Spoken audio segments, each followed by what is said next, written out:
صفحات قرآن را ورق بزنید، به حضرت آدم یک نگاه بکنید. خدا از جنت بیرونش انداخت.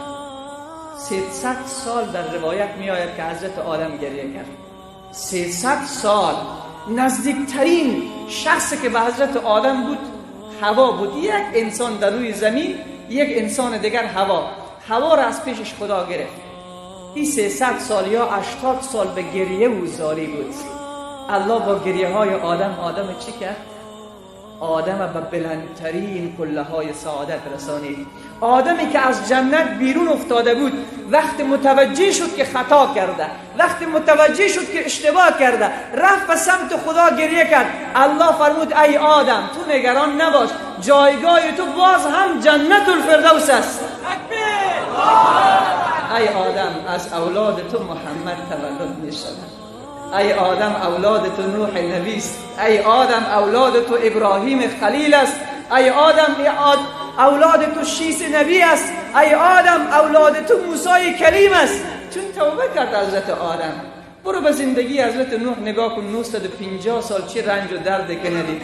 به خاطر دعوت دین خفکش میکردن، گلونش رو فشار میدادن، آنقدر فشار میدادن که بیهوش به زمین میافتاد. فکر میکردن که حضرت نوح جان داده، رهایش میکردن. باز این مبارک سر خود را بلند میکرد، شروع میکرد به دعوت. یک وقت به خدا چی میگه؟ انی دعوت قومی لیلا و نهارا فلم یزدهم دعایی الا فرارا. خدایا من شب نگفتم، من روز نگفتم، لحظه به لحظه زندگی قوم خود را به سمت تو فرا خواندم. ولی پروردگارا هر وقتی که قوم را به سمت تو فرا میخواندم اونها فرار میکردن. 950 سال بچیش الله از پیشش گرفت، غرقش کرد.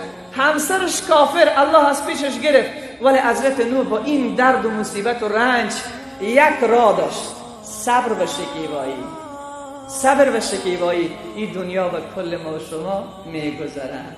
هیچ فرد ما باقی نمیمانیم. پادشاهان رفتن، شاهزادگان رفتن، خوبصورتان رفتن، ما و شما میریم.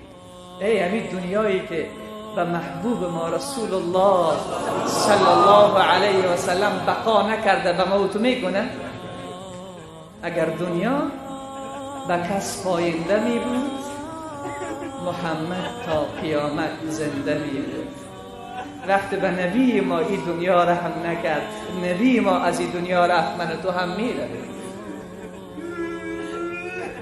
اگر یاد داشته باشین در صحبت‌های اخیر حیات الدین سایریس رحمت الله علیه همین شعر چند بار خوانده بود: اگر دنیا و کس پاینده می بود، محمد تا قیامت زنده می بود.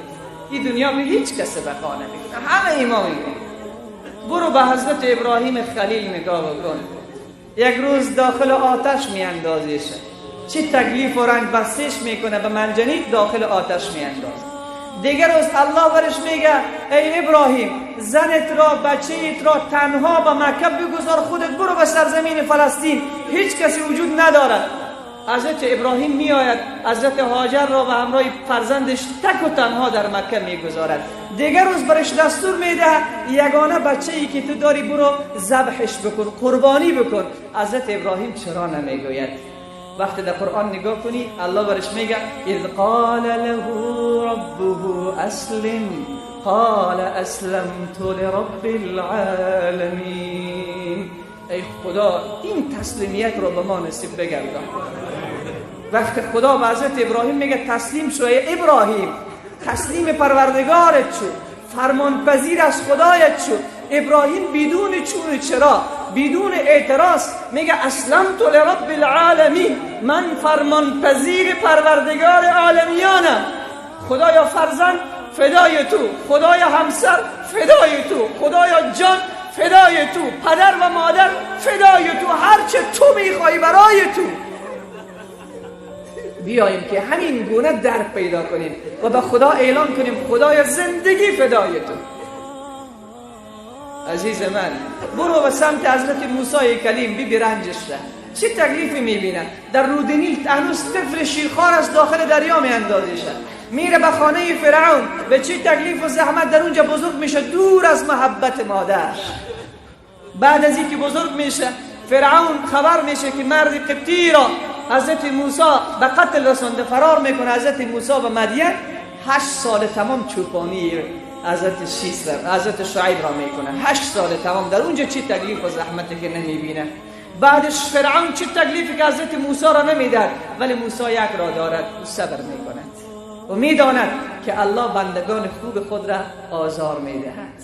به مو خاطر نمیگه شاعر فرعون را ندادیم درد سر، زیرا که نداشت سر دردهای ما. بیگانه را چی بود در بلا و غم، آن را رسد بلا که بود آشنای ما. ما میکشیم دوست، میپروریم دشمن، کس را مجال نیست با چون و چرای ما. من خیلی خوشحال هستم که الله مرا مریض کرده است، به خاطر که دوست داشته من مریض شدم. میخوای که مرا پاک کنه، چون من خیلی گناه دارم.